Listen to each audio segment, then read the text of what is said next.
So first of all toss అయితే Delhi Capitals అయితే గెలిచింది. సో లాస్ట్ 4 మ్యాచెస్ చూసుకుంటే సో హోమ్ టీమ్ అయితే టాస్ గెలుస్తా ఉన్నింది. సో అదైతే ఈ మ్యాచ్‌లో బ్రేక్ అయిందనమాట. హోమ్ టీమ్ కాకుండా ఆపోజిట్ టీమ్ అయితే గెలిచింది. కాకపోతే చేజింగ్ టీమ్ అంటే లాస్ట్ 4 మ్యాచెస్ నుంచి చేజింగ్ చేసే టీమ్సే విన్ అవుతున్నాయి. సో ఈ రోజు కూడా సేమ్ అలానే జరిగింది. చేజింగ్ చేసిన టీమే గెలిచిందనమాట. సో ఇక్కడ టాస్ మాత్రమే ఒకటి మాత్రం హోమ్ టీమ్ ఓడిపోయింది. అదొకటి మాత్రమే. సో ఇంక యథావిధిగా టాస్ అయితే ఢిల్లీ క్యాపిటల్స్ గెలిచింది. వాళ్ళైతే బౌలింగ్ ఎంచుకున్నారు. సో ఇంక బ్యాటింగ్‌కి వచ్చిన లక్నో సూపర్ జైంట్స్ అసలు ఏమేమి మిస్టేక్ చేశారు?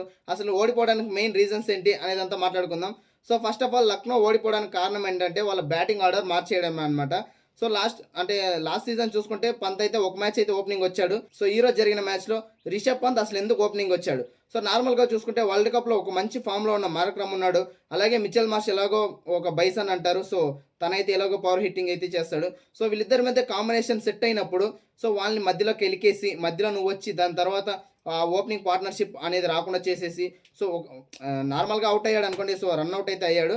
కాకపోతే అసలు ఓపెనింగ్ రావడం ఎందుకు? సో సెట్ అయిన ఓపెనర్స్ అయితే ఉన్నారు కదా! సో నువ్వు ఒక నెంబర్ 4 కానీ నెంబర్ 5 వస్తే ఇంకా బాగుండేదని నా ఒపీనియన్. సో రిషబ్ పంత్ అయితే ఓపెనింగ్ వచ్చాడు. అదొక మెయిన్ రీజన్ అనమాట. సో ఇంకొక రీజన్ చూస్తే వాళ్ళకి మెయిన్ బౌలర్ అంటే పవర్ ప్లేలో వేయడానికి మంచి బౌలర్సే ఉన్నారు. కాకపోతే మిడిల్‌లో వేయడానికి అంత మంచి స్పిన్నర్స్ అయితే లేరనమాట. సో ఉన్న ఒకే ఒక స్పిన్నర్ దిగ్వేష్ రాతి అదే సైన్స్ పెడతాడు కదా! సో ఫైన్స్ అయితే ఎక్కువ పడుతుంది. కాకపోతే అతనే మంచి బౌలర్ అనమాట స్పిన్నర్స్ మధ్యలో వేయడానికి. సో అతనే ఇంపాక్ట్ ప్లేయర్‌గా కాకుండా షబాజ్ అహ్మద్ అయితే తీసుకొచ్చారు. సో అది కూడా ఎలా వర్కౌట్ అవ్వలేదనమాట లక్నో సూపర్ జైంట్స్‌కి. సో ఇంక మిడిల్ ఆర్డర్‌లో కొద్దిగా బ్యాటింగ్ ఆర్డర్స్ అయితే చేంజ్ చేశారు. సో ఆయుష్ బదోనే వచ్చేసి ఫినిషర్‌గా ఆడేవాడు. నెంబర్ 3, నెంబర్ 4 వచ్చేసాడు. నికోలస్ పూరన్ నెంబర్ 3, నెంబర్ 4 రావాల్సినోడు నెంబర్ 5, నెంబర్ 6 వచ్చాడు. సో ఇలా బ్యాటింగ్ ఆర్డర్ అయితే కొద్దిగా చేంజ్ చేయడం వల్ల వాళ్ళకైతే కొద్దిగా మైనస్ అయిందనమాట. సో ఇంక బౌలింగ్ విషయానికొస్తే ఢిల్లీ క్యాపిటల్స్ బౌలర్స్ అయితే చాలా మంచిగా వేశారు. ఆల్రెడీ నికోలస్ పూరన్‌ని ఒక మంచి ఒక లో బాల్‌తో అయితే లుంగి ఇంగిడి అయితే అవుట్ చేశాడు. సో మనం వరల్డ్ కప్‌లో చూసాం కదా! ఆ స్లోవర్ బాల్స్ ఎలా డిప్ అవుతుందో. సో అలాగే నికోలస్ పూరన్‌కి అయితే ఒక మంచి స్లోవర్ బాల్ అయితే వేసి అవుట్ చేసేసాడు. ఇంకా మిగిలిన 2 వికెట్స్ కూడా సో చాలా ఈజీగా అయితే తీసేసుకున్నాడు. లుంగి ఇంగిడి కూడా ఒక మంచి ఫామ్‌లో అయితే ఉన్నాడు. అతనైతే మంచి బౌలింగ్ అయితే చేస్తాడు. అతనికి తోడు కుల్దీప్ యాదవ్ కూడా మంచిగా బౌలింగ్ చేస్తాడు. అలాగే అక్షర్ పటేల్ కూడా వికెట్ అయితే తీశాడు. సో అక్షర్ పటేల్ కూడా వరల్డ్ కప్ విన్నర్ అనమాట. సో మంచిగా ఫామ్‌లో ఉన్నాడు. సో మొత్తానికి లక్నో సూపర్ జైంట్స్ అయితే అట్లా ఇట్లా తడబడి 141 రన్స్ అయితే స్కోర్ చేశారు. సో ఇంకా చేజింగ్ చేసిన ఢిల్లీ క్యాపిటల్స్ అయితే ఫస్ట్ బాల్ షమీ వేసిన ఫస్ట్ బాలే ఫస్ట్ ఓవర్‌లో కేఎల్ రాహుల్ అయితే అవుట్ అయిపోయాడు. సో ఈ కవర్స్ మీదుగా కొట్టే విధానంతో ఫైన్ లెగ్‌లో అయితే అవుట్ అయిపోయాడు.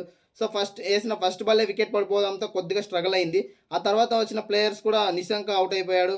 అలాగే అక్షర్ పటేల్ కూడా వచ్చాడు. తను కూడా అవుట్ అయిపోయాడు. సో ఇలా వరుసగా వికెట్స్ పడుతున్న టైంలో వాళ్ళని ఆదుకుంది సమీర్ రిజ్వీ చాలా మంచి బ్యాటింగ్ ఆడాడు. దానికి తోడు స్టబ్స్ కూడా మంచిగా ఆ రన్స్ అంటే స్ట్రైక్ రొటేట్ చేస్తూ సో మంచిగా పార్ట్నర్షిప్ అయితే చేశారు. సో 115 రన్స్ అయితే పార్ట్నర్షిప్ చేసి ఢిల్లీని అయితే ఒక కంఫర్టబుల్ చేజ్ అయితే చేశారు. అది కూడా ఫస్ట్‌లో స్టార్టింగ్‌లో కొద్ది వికెట్స్ పడిన తర్వాత సో ఢిల్లీ గెలుస్తుందా లేదా అన్న సమయంలో వచ్చారు ఇద్దరు అనమాట. సో ఇంపాక్ట్ ప్లేయర్‌గా వచ్చిన సమీర్ రిజ్వీ అలాగే స్టబ్స్ చాలా మంచిగా బ్యాటింగ్ చేస్తూ ఇద్దరే ఫినిష్ చేశారనమాట. సో నార్మల్‌గా మ్యాచెస్‌లో చెప్తుంటాం కదా! సో సెట్ అయిన ప్లేయర్స్ అయితే లాస్ట్ వరకు ఉండాలి. మ్యాచ్‌ని గెలిపించాలి అని. సో వీళ్ళైతే అదే చేశారు. లాస్ట్ వరకు ఉండి మ్యాచ్‌ని అయితే గెలిపించేశారు. ఇంకా వాళ్ళ బౌలింగ్ చూసుకుంటే అంటే లక్నో సూపర్ జైంట్స్ బౌలింగ్ చూసుకుంటే సో పవర్ ప్లేలో మాత్రం ఆ బాల్ అయితే సీమ్ అయ్యి స్వింగ్ అవుతుందనమాట. సో అప్పుడైతే మంచి బౌలింగ్ చేశారు. ముగ్గురు బౌలర్స్ అయితే సో మంచిగా ప్రిన్స్ యాదవ్ అలాగే షమి ఇంకొక బౌలర్ అనమాట.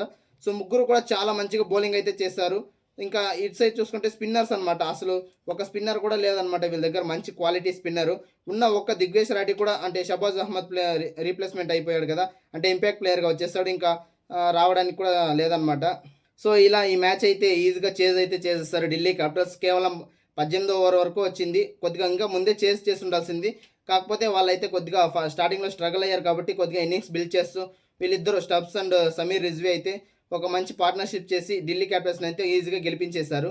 సో ఈ మ్యాచ్‌లో ఇంకొక విషయం ఏంటంటే సో లాస్ట్ సీజన్స్‌లో చూసాం కదా! కేఎల్ రాహుల్‌ని వాళ్ళ ఓనర్ అయితే ఎలా మీటింగ్ అంటే మ్యాచ్ ఓడిపోయిన తర్వాత మీటింగ్ పెట్టి సో ఏంటి ఇలా చేస్తున్నావు అని సేమ్ అదే ఈ రోజు కూడా జరిగిందనమాట. సో రిషబ్ పంత్ మ్యాచ్ అయిపోయిన తర్వాత రిషబ్ పంత్ కెప్టెన్‌ని అలాగే ఆ సపోర్టింగ్ స్టాఫ్‌ని అయితే వాళ్ళ కోచ్ అయితే పిలిచి కొద్దిగా కౌంటర్ అయితే ఇచ్చాడనమాట. సో ఇలా ఇవ్వడం కొద్దిగా రాంగ్ అనిపిస్తుంది. ఎందుకంటే సో ఏదైనా మీటింగ్ ఉంటే పర్సనల్‌గా పెట్టుకొని వాళ్ళకైతే ఇలా చేయాలి, అలా చేయాలి అని చెప్తే బాగుండేది. కాకపోతే రిషబ్ పంత్‌కి అలాగే వాళ్ళ సపోర్టింగ్ స్టాఫ్‌కి అక్కడే గ్రౌండ్‌లోనే ఒక చిన్న మీటింగ్ అయితే పెట్టాడు. సో పెట్టి సేమ్ కేఎల్ రాహుల్‌కి ఎలాగ చెప్పాడో అలానే చెప్తున్నాడనమాట. సో ఇదైతే కరెక్ట్ కాదని నా ఒపీనియన్. సో వాళ్ళకేదైనా ఉంటే గెలవాలి. సో ఇంకొక మ్యాచ్ గెలవాలి అని ఉంటే సో వాళ్ళైతే కొద్దిగా పర్సనల్గా మీటింగ్ చేసుకుని చెప్పుంటే బాగుండేది. తనైతే అలా చేయలేదన్నమాట. సో గ్రౌండ్లోనే మీటింగ్ పెట్టేసి సో అలా చేస్తే వాళ్ళకి గెలవాలన్న ఉత్సాహం కూడా పోతుంది.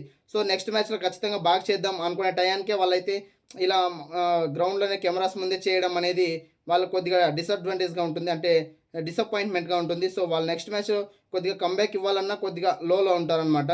సో ఇలా చేయకుండా వాళ్ళకైతే ఒక సపరేట్ మీటింగ్ పెట్టుకొని దాంట్లో మాట్లాడుకుంటే కొంచెం బాగుండేది. సో రిషబ్ పంత్ కూడా next time batting order change చేస్తారని అనుకుంటున్నా. ఖచ్చితంగా చేయాలి. సో ఫామ్లో ఉన్న ఇద్దరు కూడా వాళ్ళైతే ఓపెనింగ్ వస్తే మంచి స్టార్ట్స్ అయితే వస్తుంది. ఆల్రెడీ మిచెల్ మార్ష్ ఈ మ్యాచ్లో కూడా 35 రన్స్ అయితే స్కోర్ చేశాడు. సో తనైతే మంచి ఫామ్లో ఉన్నాడు. అలాగే మార్కరమ్ కూడా చాలా మంచి ఫామ్లో ఉన్నాడు. సో వరల్డ్ కప్లో అసలు టాప్ మోస్ట్ ఫామ్లో ఉన్నాడు. సో తను మిచెల్ మార్ష్ ఓపెనింగ్ వచ్చుంటే ఇంకా మంచి స్కోర్ అయితే వచ్చేది. సో దాని తర్వాత చూసుకుంటే ఆయుష్ బదోని ఎక్కడో లాస్ట్లో ఫినిషర్గా రావాల్సిన అతను నెంబర్ 3లో నెంబర్ 4లో పంపించారు. నికోలస్ పూరన్ ఎలాంటి బ్యాటర్ అందరికీ తెలిసిందే. So last season highest sixes 40 సిక్స్లు కొట్టిన నికోలస్ పూరన్ని నెంబర్ 5లో పంపించడం ఏమాత్రం కరెక్ట్ కాదని నా ఒపీనియన్. సో నెంబర్ 3లో ఆర్ నెంబర్ 4లో పంపించుంటే ఇంకా మంచిగా ఉండేది. సో రిషబ్ పంత్ కూడా నెంబర్ 4 ఆర్ నెంబర్ 5లో వచ్చింటే కొద్దిగా బాగుండేది అనమాట. సో ఇది గైస్ ఈరోజు match summary. So Delhi Capitals అయితే 142 రన్స్ అయితే ఈజీగా 18 ఓవర్స్లో అయితే చేసేసింది. సో దీంట్లో టాప్ పర్ఫార్మెన్స్ చూసుకుంటే సో సమీర్ రిజ్వీ 70 రన్స్ అయితే స్కోర్ చేశాడు.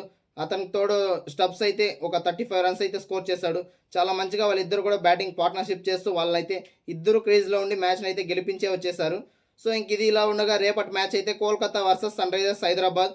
సో ఇది ఒక హై స్కోరింగ్ మ్యాచ్ అయితే ఉండబోతుంది. ఇదైతే కోల్కతాలో ఈడెన్ గార్డెన్స్లో అయితే జరగబోతుంది. సో చాలా interesting match guys. So last time చూసుకుంటే సన్ రైజర్స్ అయితే హైదరాబాద్ మీద ఎంత స్కోర్ చేశారో మీకు అందరికీ గుర్తుండే ఉంటుంది.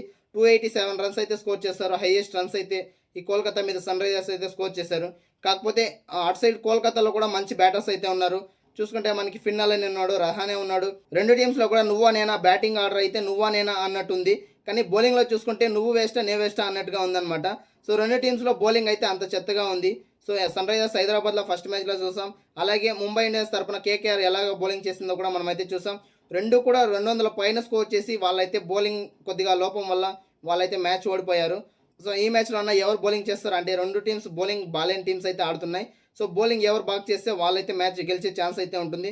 ఎలాగో బ్యాటింగ్ అయితే ఇద్దరు బాగా చేస్తారు, కానీ బౌలింగ్లోనే కొద్దిగా వీక్ అయితే ఉంది రెండు టీమ్స్ కూడా. సో ఈ మ్యాచ్ గురించి నెక్స్ట్ వీడియోలో ప్రివ్యూ అయితే చేయబోతున్నాం. సో అది కూడా చాలా ఇంట్రెస్టింగ్ ఉండబోతుంది గైస్. సో వీడియోని ఎక్కడ స్కిప్ చేయకుండా లాస్ట్ వరకు చూడండి, అది కూడా చాలా ఇంట్రెస్టింగ్ ఉండబోతుంది. సో ఇది గైస్ ఈరోజు వీడియో. ఇంకో కొత్త వీడియో అయితే రేపు అయితే మళ్ళీ కలుసుకుందాం. అప్పటి వరకు టేక్ కేర్, బాయ్ బాయ్.